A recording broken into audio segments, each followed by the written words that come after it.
It was 3:07 a.m. My room was pitch black with only the pale glow of my computer screen flickering against the walls. The monotonous hum of the fan felt like the only living thing in the room. Suddenly, my phone vibrated. A message at this hour was not normal, as no one ever wrote to me then. But this time was different. I picked up the phone and looked at the screen. A WhatsApp notification from Ethan. My heart skipped a beat and my breath hitched. Ethan had died 3 days ago. I opened the message. It was just one sentence.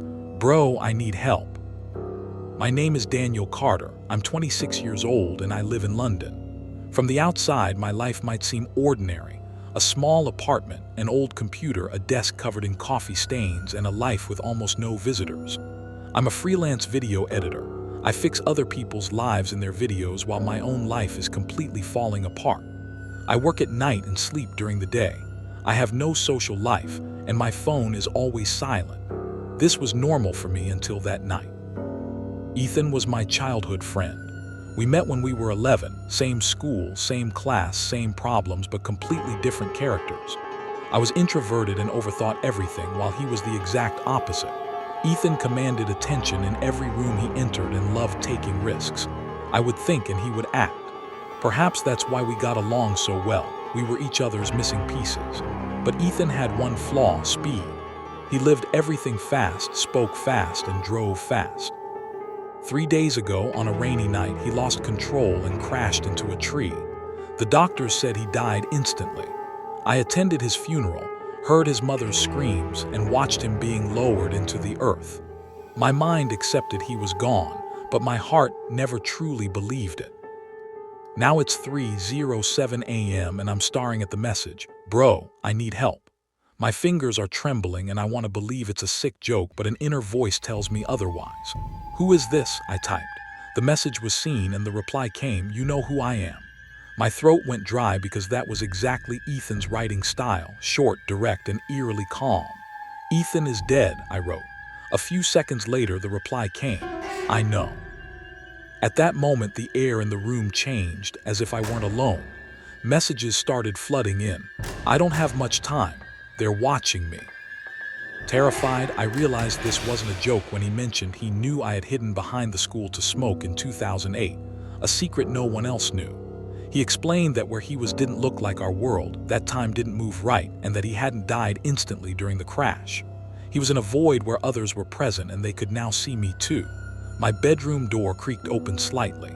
Ethan warned, "Don't turn around, it's closer now." Unable to help myself, I turned. The room was empty, but my computer shut off, and I saw a shadow on the wall that didn't belong to me. Ethan's final message was, "Run."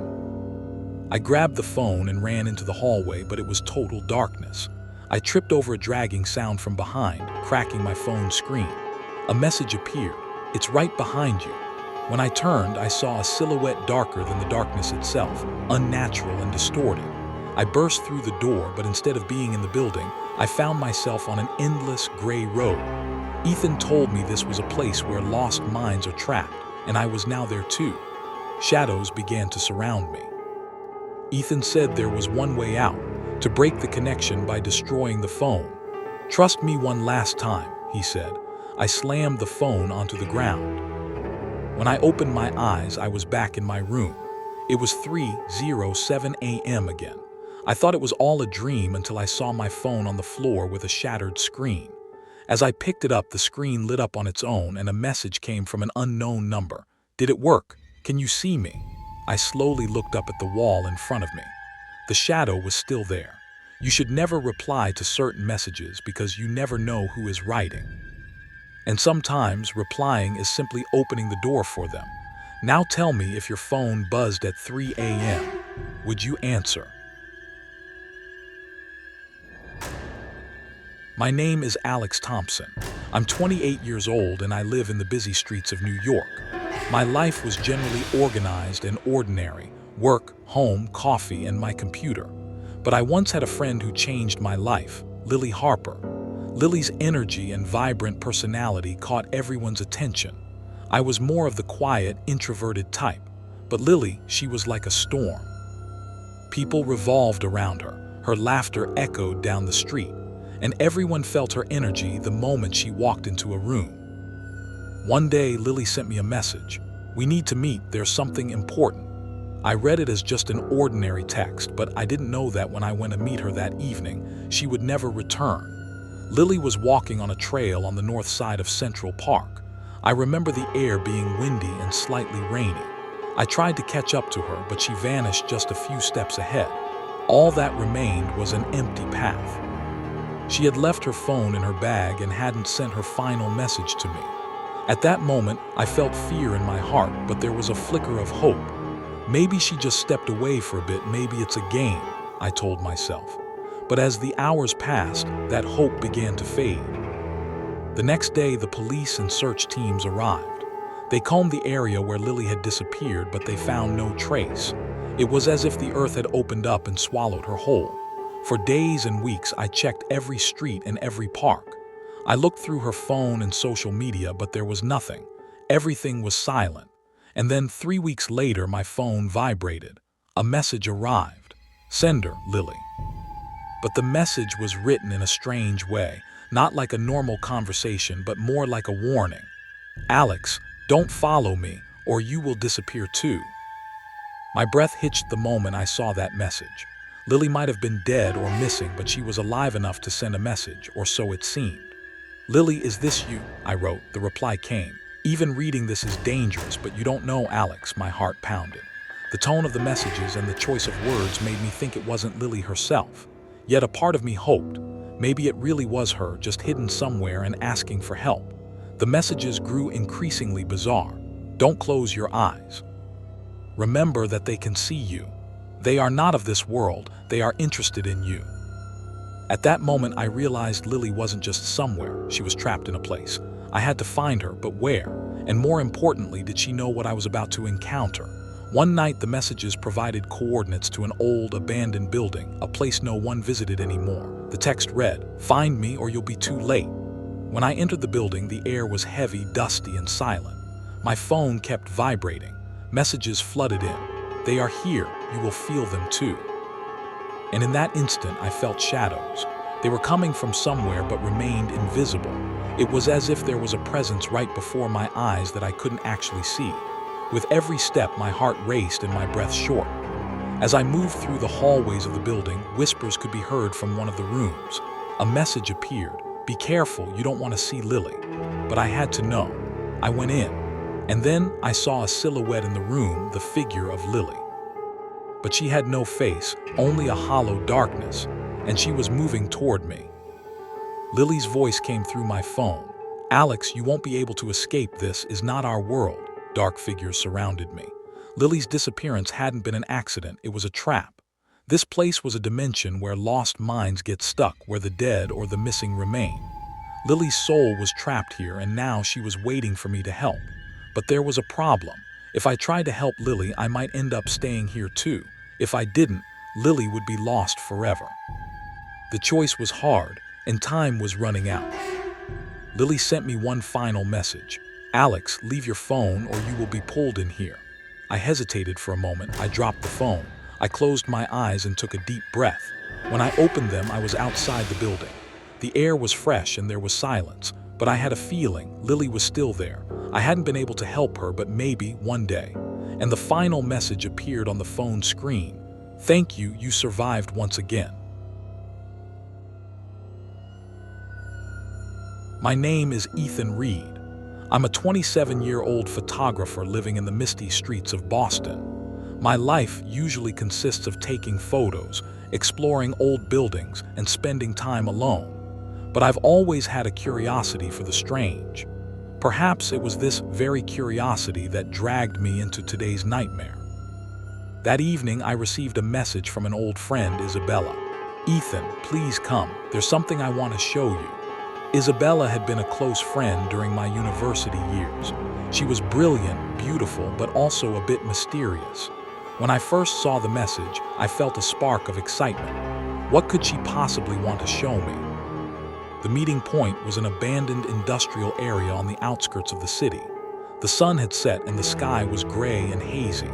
I parked my car and walked toward the old warehouse Isabella had specified. With every step, the howling wind filled my ears and distant creaks made me uneasy. As I entered the warehouse, the interior was even darker than I expected. The smell of dust, rust, and dampness was overwhelming. Isabella wasn't there, but my phone vibrated. A message. Ethan.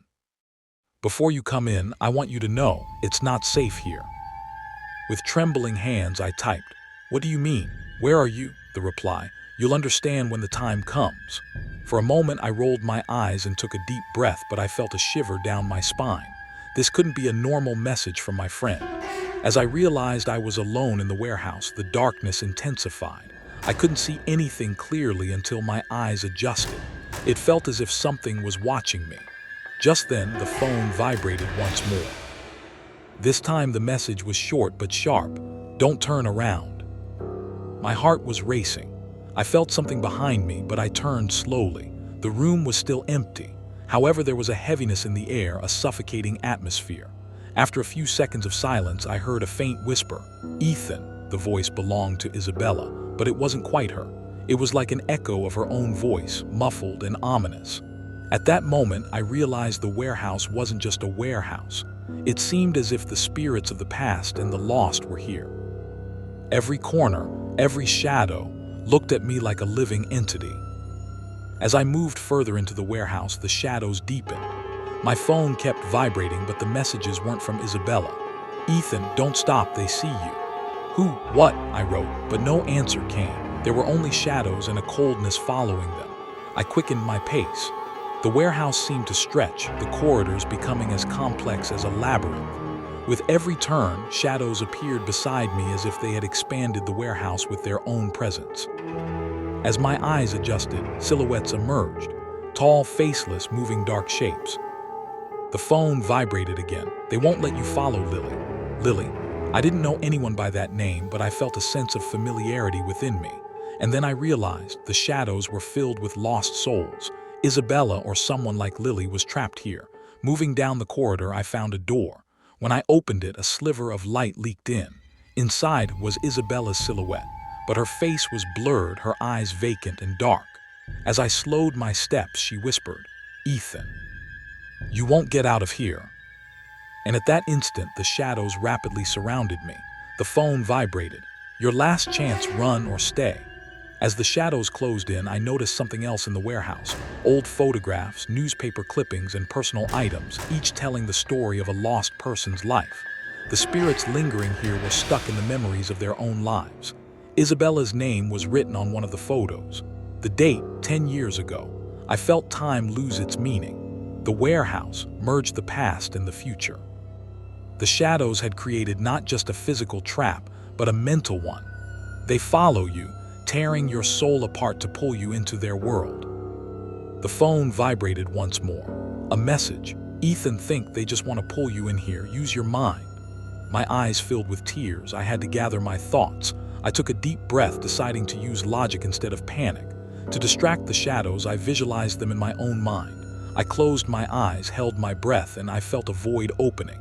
The shadows hesitated for a second.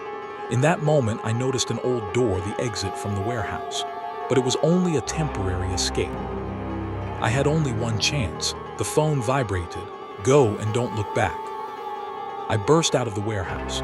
I felt the air cold, clean, and fresh, but my heart was still pounding. The phone was in my hand. A message arrived. "You made it, but they are still here." A shiver ran through me. The voices of the shadows were still echoing in my ears. I hadn't been able to save Isabella, but I was alive. As I left the warehouse, I felt the shadows retreating back into the building. I could never look at that warehouse again, but I know the shadows are still waiting, whispering, searching for their next victim, and the phone vibrated on its own.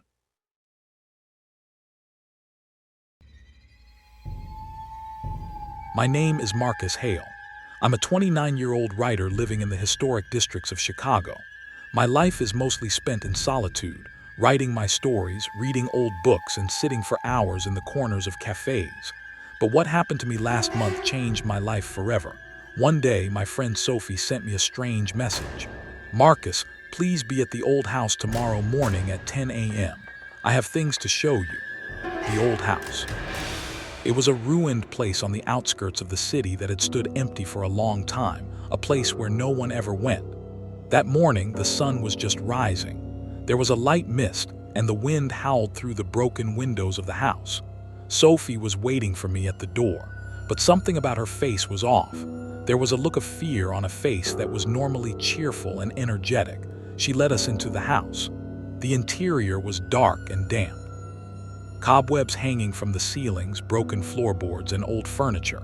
It all reminded me that this place was once used by the living. But now, everything was lost in silence and dust. Sophie took me upstairs. The stairs creaked, and with every step there was a feeling as if someone was watching us. On the upper floor there was an old room. Its door was slightly ajar. Sophie opened the door, and in that moment I realized the room was not normal. There was something inside, but I couldn't see it. There was only a cold energy. Sophie whispered, "He is still here." That moment my heart felt like it was going to stop. Who was there? Why were they still here? Sophie looked at me and began to cry silently. Just then my phone vibrated. A message. "Marcus, don't open the door," but I had already opened it. As my eyes scanned the room, a shadow moved. It was in a human form, but it had no face. And it whispered, "I was waiting for you." The shadows grew within the room. With every movement, the air in the room became heavy, making it difficult to breathe. Sophie was trembling and saying, "Let's go," but I couldn't move. Suddenly, the shadows began to seep from the walls. It was as if the room itself was alive and pulling us in. The phone vibrated. "They don't let those who come here leave." My heart was pounding. At that moment, I realized this room wasn't just a room. It was a trap. It was like a dimension that had imprisoned lost souls and the dead. Sophie's eyes filled with tears, and she said, "Marcus, help me." The shadows quickened. You couldn't walk in the room. When you turned, you felt as if you were constantly standing in the same place. It was a labyrinth, but the boundaries of the labyrinth weren't physical, they were mental.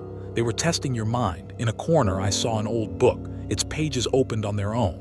Names were written inside. Sophie's name was there too. And the date, yesterday. The shadows surrounded us. The phone vibrated once more. "Sophie. You see him, don't you?" Sophie was shaking. "Marcus." I locked eyes with it. Its face, it has none. In that moment I understood. This shadow knew not only Sophie's past, but mine as well. Every fear, every loss, every feeling of guilt, they were all manifesting inside the room, strengthening the shadows. Near the door I saw an old painting. There was a figure on the canvas, its face faded, its eyes vacant. Lily. A familiar name from the past, but she was dead too. And then came a whisper, "Join us." Sent me one last message. "Marcus, either you will disappear too, or you will leave them behind." As the shadows approached rapidly, the phone vibrated. "Let yourself go, or we will all be lost." My heart was beating like crazy. I gathered my thoughts. I took a deep breath and looked the shadows in the eye. I visualized them. I felt myself pushing them back with my thoughts. A momentary gap opened up. I ran toward the door through that gap, and Sophie followed me. But the phone vibrated, and one last message came. "It takes courage to pass them." I opened the door, and we burst out of the building. I drew the cold air into my lungs. The voices of the shadows were still echoing in my ears. I looked at Sophie. Her eyes were full of tears, but she was alive. But I had a feeling they were still there. The room was only physically empty. The spirits and the lost were still living inside it. My phone vibrated. A message arrived. "Never come back, but remember. They are always watching you." From that moment on, Sophie and I never went to that house again. But I know that room is still standing, and the whispering shadows are waiting